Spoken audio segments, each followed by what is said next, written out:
Film की शुरुआत में हम एक बच्ची को बहुत ही डरा हुआ देखते हैं जो घने जंगल में भाग रही थी। उसके पीछे कोई पड़ा हुआ था जिससे डरकर ही वो भाग रही थी। वो अब एक जगह पर आकर छुप जाती है जहाँ पर बहुत सारी खून से भरी हुई बोतलें थी जो वहाँ पर लटकी हुई थी। अगले ही पल वो इंसान जिससे बचकर वो भाग रही थी बच्ची के पास आ जाता है। अब उसने बच्ची के साथ क्या किया ये हमें दिखाया नहीं जाता। सीन इधर ही कट हो जाता है। अगले सीन में एक समर कैंप दिखाया गया जहाँ पर बहुत सारे बच्चे अपनी समर की छुट्टियां गुजारने दूसरी जगह पर आए हुए थे और उन बच्चों को संभालने के लिए कुछ काउंसलर भी यहाँ पर मौजूद थे। असल में इस कैंप को एक आदमी जो कैंप का हेड था वो और उसकी बेटी चलाया करती थी। उसकी बेटी का नाम हैदर था जिसके साथ उसके दो बेटे भी मदद करते थे। यानी कि ये हर साल यहाँ पर बच्चों को समर कैंप के लिए लाने का काम किया करती थी। यह हैदर का बड़ा बेटा तो काफी सीरियस आदत का था जबकि दूसरा हर किसी से घुलने मिलने वाला था। अब यहाँ उनकी मदद करने काउंसलर के कुछ और मेंबर्स भी मौजूद थे जिनमें एक थी हैदर के बेटे की दोस्त जिसका नाम लॉरेन था। लॉरेन का भाई भी था और बाकी उसके और हैदर के कुछ दोस्त थे। ये भी हर साल समर कैंप में इनकी मदद करने के लिए आया करती थी। अब आज इस समर कैंप का आखिरी दिन था। लॉरेन के भाई और उसकी दोस्त ने अपने पूरे ग्रुप के लिए एक गेम सेटअप की हुई थी जो ये रात को खेलने वाले थे, जो खेलने के बाद ये भी यहाँ से चले जाएंगे। इसलिए फिलहाल बच्चों को भेजने का फैसला किया जाता है। जिन्हें छोड़ने हैदर का बड़ा बेटा जाने वाला था वो सभी बच्चों को बस में बिठाकर उनके घर छोड़ने के लिए निकल पड़ता है। जिसके बाद कैंप के हेड यानी हैदर के डैड भी वापस अपने घर जाने लगते हैं। यहाँ हमें पता चला कि वो अपनी जवानी के वक्त से इस कैंप को चला रही है। अपनी वाइफ से भी उनकी मुलाकात यही हुई जिसके बाद जल्दी दोनों ने शादी कर ली और फिर उनकी वाइफ की मौत भी इधर ही हो गई। अब क्योंकि हैदर के डैड की उम्र काफी ज्यादा हो गई थी तो वो अपने समर कैंप वाले काम से रिटायर्ड होना चाहते थे। उन्होंने अब सारी जिम्मेदारी हैदर और उसके बच्चों को दे दी, इसलिए वो यहाँ से फिलहाल जा रहे थे। और अब क्योंकि आखिरी रात थी तो काउंसलर के सारे मेंबर्स यहाँ पर मस्ती करने लगते हैं, काफी इंजॉय करने लगी। हंसी मजाक में हैदर का बेटा सबको एक नर्स की कहानी बताने लगा कि एक बार इसी कैंप में एक नर्स काम किया करती थी, लेकिन वो चोरी छुप के बच्चों पर एक्सपेरिमेंट तजुर्बे करने लगी जिसमें वो बच्चों को गलत दवाइयाँ और जड़ी बूटियाँ दिया करती थी, जिसका असर जब बच्चों पर पड़ने लगा तो नर्स की सच्चाई सबको पता चली, जिसके बाद उसे निकाल दिया गया। अब उसका इस दुनिया में कोई नहीं था, दिमागी तौर पर भी वो ज्यादा ठीक नहीं थी, इसीलिए वो इन्हीं वुड्स जंगलों में रहने लगी। यही रहती रहती उसकी मौत हो गई और अभी भी वो यही रहती है, पर गोस्ट भूत बनकर। जो कोई भी उसे बुलाता है वो उसे लेने के लिए आ जाती है ताकि उसकी आत्मा को अपने साथ ले जा सके। अब मजाक मजाक में हैदर का बेटा सबको कहता है कि तुम अपनी अपनी उंगली पर पिंच करके कोई चीज चुबाकर खून निकालो, जिसके बाद उस नर्स को उसके नाम से पुकारो और फिर वो हमारे पास भी आ जाएगी। अब क्योंकि सबको ये मनगढ़ंत कहानी ही लग रही थी इसीलिए सब मजाक मजाक में ऐसा कर लेते हैं, पर लॉरेन का भाई ऐसा नहीं करता। अब हैदर का बड़ा बेटा जो बच्चों को छोड़ने जा रहा था रास्ते में उसकी बस खराब हो जाती है। वो जब चेक करने गया तो नोटिस करता है कि सारे बच्चे एकदम खामोश हो गए हैं। वो जब वापस आया तो ये देखकर काफी डर गया कि सभी बच्चे अचानक ही गायब हो गए हैं। ये देखकर वो काफी घबरा गया, हर जगह बच्चों को ढूंढने लगता है पर वो उससे कहीं भी नहीं मिलते। उसे बस बच्चों की थोड़ी बहुत आवाजें सुनाई दे रही थी, इसीलिए वो वहाँ से आगे बढ़ा बच्चों को ढूंढने निकल जाता है। अब वहाँ जाकर भी उसे बच्चे नहीं मिलते और क्योंकि ये जगह सुनसान थी इसीलिए मदद भी उसे नहीं मिल सकती थी। बस यहाँ एक पब्लिक टेलीफोन था जिससे वो अपने नाना यानी कैंप की हैदर के डैड को कॉल करता है और वो उन्हें मदद के लिए यहाँ आने को कहता है। अब हैदर की एक दोस्त जब अकेली खड़ी थी तो तभी वहाँ उसका दोस्त आया जो उसे पसंद करता था। वो उससे कुछ बातचीत करके शादी के लिए पूछता है, पर अभी क्योंकि हैदर की दोस्त को शादी नहीं करनी थी इसलिए वो उसे मना करके वहाँ से चली गई, जबकि उसका दोस्त अकेला वहाँ पर खड़ा रहा और अब उसे वहाँ किसी की मौजूदगी का अजीब सा एहसास होने लगता है। हैदर की दोस्त वापिस आकर अभी वहाँ बैठी थी कि तभी उसका दोस्त भी फौरन वहाँ आ गया, जिसके हाव भाव अजीब ही हो गए थे। वो अचानक अपना कंट्रोल खोकर अपनी दोस्त को पत्थर मारने लगा, जिसके बाद उसे इतना मारता है कि वहाँ जल रही आग में ही फेंक देता है। वो सारे झुलस गई, दर्द की वजह से चिल्ला रही थी। उसकी हालत बहुत खराब हो गई इसीलिए उसकी मौत हो जाती है। हालांकि सब लोग उसकी दोस्त को रोक भी रहे थे, कंट्रोल में करने की कोशिश की जा रही थी, पर वो इतना पागल हो गया था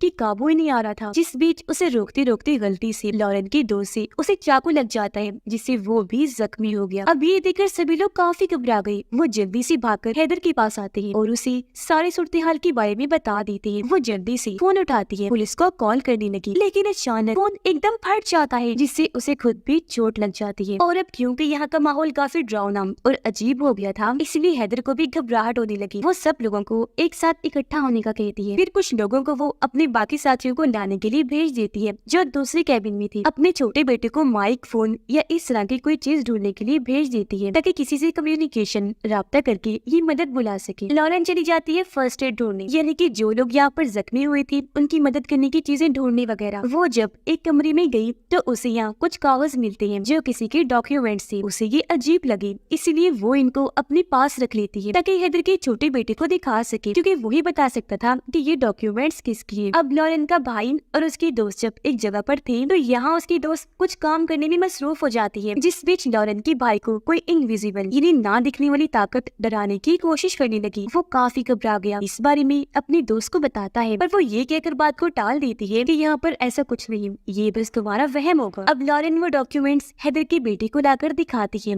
उसने जब चेक किया तो ये उसी नर्स के डॉक्यूमेंट्स थे, यानी कि नर्स के बारे में जो उसने बताया था वो कोई मनगढ़ंत कहानी नहीं, बिल्कुल सच था। और ये बात लॉरेन उससे कहती भी है, पर हैदर के बेटे को इस चीज पर यकीन नहीं होता। वो कहता है कि ये सब झूठ है, क्योंकि नर्स वाली बस कहानी ही है जो सिर्फ बच्चों को डराकर सुनाने के काम आती है, इसके अलावा उसकी और कोई सच्चाई नहीं। अब दोनों की ये बातें हैदर ने सुन ली थी। वो इनके पास आती है, उसे देखने से लग रहा था कि वो नर्स का नाम सुनकर काफी परेशान हो गई है। खैर अब इनके 3 साथी जब लॉरेन के भाई और उसकी दोस्त को ढूंढने जा रहे थे तो यहाँ उनका एक साथी हैदर की दोस्त से कोई उल्टी सीधी बात कह देता है, जिससे वो गुस्सा होकर उनसे अलग होकर आगे निकल जाती है। इस बात की वजह से उस लड़की की दोस्त को बहुत बुरा लगा और वो अपने उस साथी से लड़ने लगा जिसने उल्टी सीधी बात की थी। उनकी हाथापाई हो ही रही थी कि तभी इन्हें अपनी उस दोस्त के चिल्लाने की आवाज सुनाई दी। ये जब उसके पास गए चेक करने तो वहाँ के हालात बहुत बुरे थे, क्योंकि वहाँ खून से भरी हुई बहुत सारी बोतलें लटकी हुई थी और उनकी दोस्त खून में लथपथ बहुत जख्मी हालत में वहाँ पर पड़ी हुई थी। उसकी जुबान कटी हुई थी और उसकी ये हालत देखकर दोनों दोस्तों की हालत खराब हो जाती है। अब हैदर से वो लोग उसकी परेशानी की वजह पूछने लगे, इसलिए अब वो अपने बेटे और लॉरेन को अपनी कहानी बताने लगी कि बचपन में मैं भी अपने दोस्तों के साथ इस समर कैंप में आया करती थी, जहाँ एक बार मेरा भी सामना उस नर्स से हो गया। उसने मुझे और मेरे दोस्तों को पकड़ के कैद कर लिया। उसने हमारे ऊपर भी एक्सपेरिमेंट करने की कोशिश की और काफी डराया, पर हमारी किस्मत अच्छी थी, उसके चुंगल से हम निकल गए। पर उस चीज का गहरा सदमा आज भी मेरे अंदर है। यही वजह है कि मैं उस नर्स का नाम सुनकर घबरा गई थी, क्योंकि वो कोई मनगढ़ंत कहानी का हिस्सा नहीं, बिल्कुल सच है। खैर अब यहाँ एक शरीफ पुलिस ऑफिसर आई जो भी हैदर की बचपन की दोस्त थी और वो भी उसके साथ समर कैंप में आया करती थी, इसलिए वो लोग अब उससे मदद मांगने लगते हैं। पर इससे पहले मदद के लिए वो किसी को कॉल करता, उसकी गाड़ी, फोन, यहाँ तक कि सभी मैसेज करने वाले डिवाइसेस भी बंद हो जाती है। अब यहाँ उनकी वही दोनों साथी भागे हुए आते हैं जो डर की वजह से चिल्ला भी रही थी। जो उन्होंने देखा उसके बारे में बताने लगे कि हमारी दोस्त पर हमला करके किसी ने उसकी जुबान काट दी है और वो जगह बिल्कुल ऐसी थी जैसे वहाँ पर रिचुअल जादू वगैरह किए जाते हैं। जो सुनकर लॉरेन कहती है कि ये उस नर्स का ही काम है। और अब नर्स का नाम सुनकर शेरिफ भी काफी परेशान हो जाता है, क्योंकि बचपन में नर्स ने उसे भी बहुत डराया था, जिस मुसीबत से बहुत मुश्किल से शेरिफ ने अपनी जान बचाई। इसीलिए अब तो वो उनकी मदद करने से ही मना कर देता है। तब यहाँ एक पिज्जा डिलीवर करने वाला लड़का गाड़ी लेकर आता है और क्योंकि शेरिफ तो बहुत डरा हुआ था इसीलिए वो उसकी गाड़ी लेकर यहाँ से भाग जाता है। अब लॉरेन का भाई और उसकी दोस्त जब वुड्स में घूम रही थी तो तभी वो यहाँ सभी बच्चों को भागता हुआ देखते हैं, जो एक जगह पर आकर जमीन खोदने लगते हैं। जैसे वहाँ का गड्ढा खुला उसके अंदर से नर्स की आत्मा बाहर आती है, जो वो होती डरावनी लग रही थी। पर यहाँ हैरत, वो लॉरेन की भाई को नजर नहीं आ रही थी, बल्कि नर्स को तो सिर्फ उसकी दोस्त ही देख पा रही। और अब वो सारे बच्चों को जो उसके कंट्रोल में थे दोनों पर हमला करने के लिए भेज देती है। बच्चे आकर लॉरेन के भाई की दोस्त को पकड़ लेती है, उसे इतना मारती है कि उसकी जान ही ले लेती है। ये देखकर लॉरेन का भाई काफी डर गया, जल्दी से भागकर बाकियों के पास आ जाता है, जिसके पीछे पीछे बच्चे भी यहाँ आ गए और अब वो बाकियों पर भी हमला कर देती है, जिनसे बचने के लिए वो सब एक दूसरे कैबिन में आकर छुप जाते हैं। अब यहाँ पर सभी जो काफी घबराए हुए थे आपस में ये बहस करने लगते हैं। हैदर सबको बताती है कि नर्स को जिंदगियां चाहिए, क्योंकि उसे इमॉर्टल अमर होना है, यानी वो फिर कभी भी नहीं मर सकेगी। इसीलिए अब वो हमें मार कर हमारी आत्माओं को लेकर ही रहेगी और वो तब तक नहीं रुकेगी जब तक वो लोग नहीं मर जाते जिन्होंने उसे हेल यानी जहन्नुम में भेजा था। और ये शायद वो लोग भी हो सकते हैं जिन्होंने उसे बुलाया होगा, यानी कि इन लोगों ने शुरुआत में पिंच करके खून करने वाला जो रिचुअल किया था नर्स को बुलाने के लिए, वो काम कर गया। इनकी पुकार सुनकर वो आ ही गई। अब तभी लॉरेन का दोस्त एक प्लान बनाता है कि मैं इन सब बच्चों को जो फिलहाल नर्स के कंट्रोल में है इन्हें अपने पीछे लगाकर एक कैबिन में ले जाऊंगा और जब सारे बच्चे कैबिन के अंदर चले जाएंगे तो मैं दरवाजे को बंद करके लॉक कर दूंगा, जिससे सारे बच्चे अंदर ही कैद हो जाएंगे। पूरी रात बच्चों को हम वहीं बंद रखेंगे, फिर अगली सुबह जैसी होगी बच्चे बिल्कुल सही अपने नॉर्मल हालत में वापिस आ जाएंगे, यानी कि नर्स के कंट्रोल से बाहर, क्योंकि रात गुजरने के बाद नर्स ने जो उन्हें हिप्नोटाइज किया हुआ है या कहेंगे पोजेस्ड, अपने कंट्रोल में वो जिस बच्चों की नर्स से टूट जाएगी। वो ऐसा ही करता है, केबिन से बाहर आकर भागने लगा, जहाँ उसका पीछे बच्चे भी करना शुरू कर देते हैं। लेकिन जैसे बच्चे दूसरी केबिन में गए, बाहर जाने से पहले ही वो लॉरेन की दोस्त को पकड़ लेते हैं। अब ये देखकर लॉरेन की दूसरी दोस्त को लगा कि वो भी अब बच्चों की तरह नर्स की पोजेशन में आ गया होगा, इसलिए वो उसे बाहर निकालने की बजाय बच्चों के बीच ही छोड़कर दरवाजा बंद कर देता है। ये देखकर लॉरेन उस पर गुस्सा करने लगी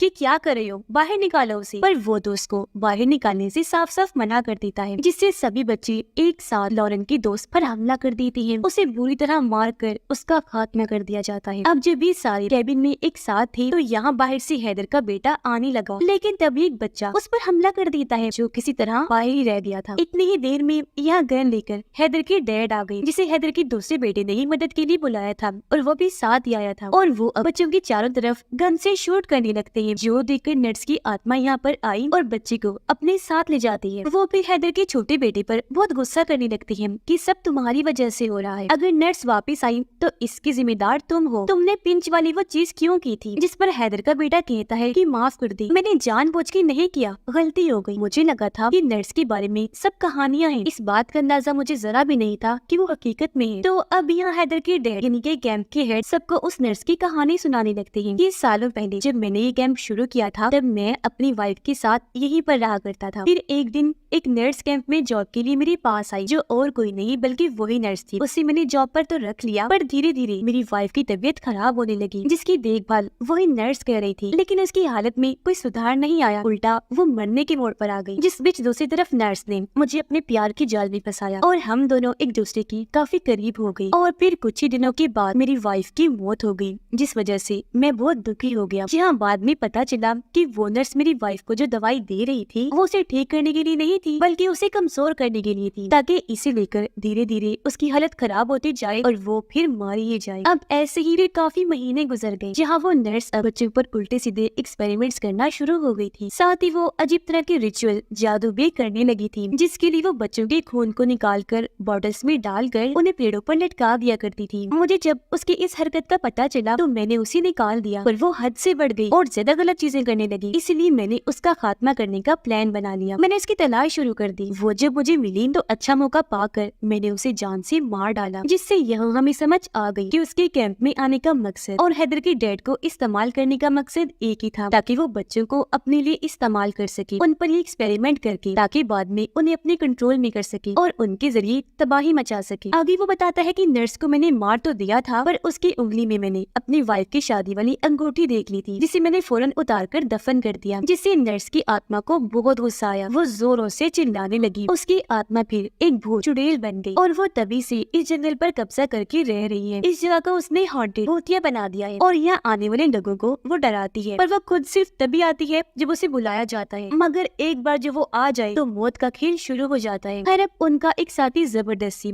लॉरेन के भाई को एक जगह पर लेकर गया। वो उसे पेड़ से बांधकर हाथ पर कट लगाकर जबरदस्ती उसके मुंह से नर्स का नाम बुलवाता है, ताकि नर्स जब यहाँ आए तो वो लॉरेन के भाई की आत्मा को अपने साथ ले जाए, यानी उसकी कुर्बानी हो जाए और उनका ये साथी बच जाए, यानी कि वो यहाँ अपनी जान बचाने के लिए लॉरेन के भाई की बलि दे रहा था। ऐसा करने के बाद वो वहाँ से भागा और जल्दी से गाड़ी की तरफ जाने लगता है। लेकिन तभी यहाँ एक पोजेस्ड बच्चा आकर पेट्रोल उस पर डालकर आग लगा देता है। ये देखकर सभी लोग वहाँ पर आए, लेकिन वो काफी जल गया था पर जिंदा था। यह लॉरेन उसे अपने भाई के बारे में पूछती है कि वो कहाँ पर है, लेकिन यहाँ वो सच नहीं बताता कि मैं उसे पेड़ से बांध कर आया हूँ, बल्कि वो लॉरेन से अजीब तरह की हरकतें करने लगा, जिससे उसे इतना गुस्सा आया कि वो उसे पीटने लगती है, इतना मारती है कि उसकी जान ही ले लेती है। सारे लोग नर्स से छुटकारा हासिल करने के बारे में सोच रहे होते हैं। अब भी मुझे नर्स कहीं भी नहीं दिखी। लॉरेन ने जब इसकी वजह पूछी तो वो बताता है कि मुझे उसके ना दिखने की वजह ये हो सकती है कि मैंने शुरुआत वाले रिचुअल में हिस्सा नहीं लिया, यानी पिंच करके मैंने अपना खून नहीं निकाला था। मेरे साथ साथ हैदर, उसके डैड और उसके बेटे ने भी नर्स को नहीं बुलाया, इस रिचुअल में हिस्सा नहीं लिया,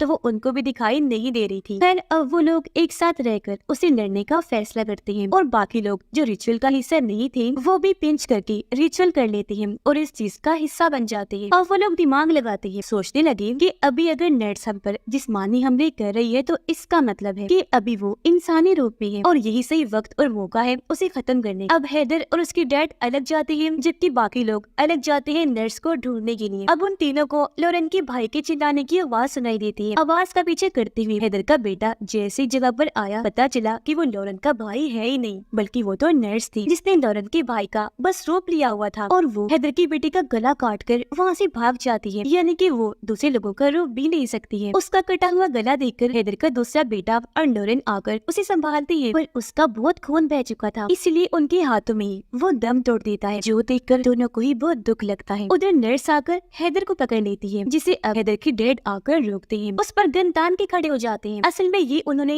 नर्स को पकड़ने का जाल बिछाया था, क्योंकि तभी लॉरेन आकर तीर से उस पर हमला कर देती है, पर इससे उसका ज्यादा कुछ नहीं होता, मगर अब वो गन से हैदर के डैड को ही शूट कर देती है और जल्दी से वहाँ से भाग जाती है। पर अब हैदर, उसका बेटा और लॉरेन किसी तरह उसे ढूंढ निकाल कर उस पर अपना काबू पाते हैं और उसे सब कुछ ठीक करने के लिए कहते हैं, लेकिन वो तीनों पर अपना ही काबू पाकर उनका गला घोंटने लगती है और अपनी विच चुड़ैल वाली हंसी हंसने लगती है। पर वो लोग जैसे तैसे यहाँ अपनी जान बचाकर उस पर भारी हमला कर देती हैं। उसे बहुत मारने के बाद उसकी जान ही ले लेते हैं, वो दोबारा जिंदा ना हो जाए, इसलिए अब उसके टुकड़े टुकड़े कर दिए जाते हैं, फिर पानी में फेंक दिया जाता है ताकि वो कभी भी वापस ना आए। जिसके बाद ऐसे ही सुबह हो गई। यहाँ पर एक पुलिस की गाड़ी आई जिसके अंदर एक ऑफिसर था। उसे दरअसल लॉरेन का भाई लेकर आया था जो किसी तरह बच गया था। वो वैसे तो इनकी जान बचाने आया था, लेकिन यह भयानक मंजर देखकर उसकी भी रूह कांप उठती है। और इसी के साथ इस फिल्म की कहानी यहीं पर खत्म हो जाती है।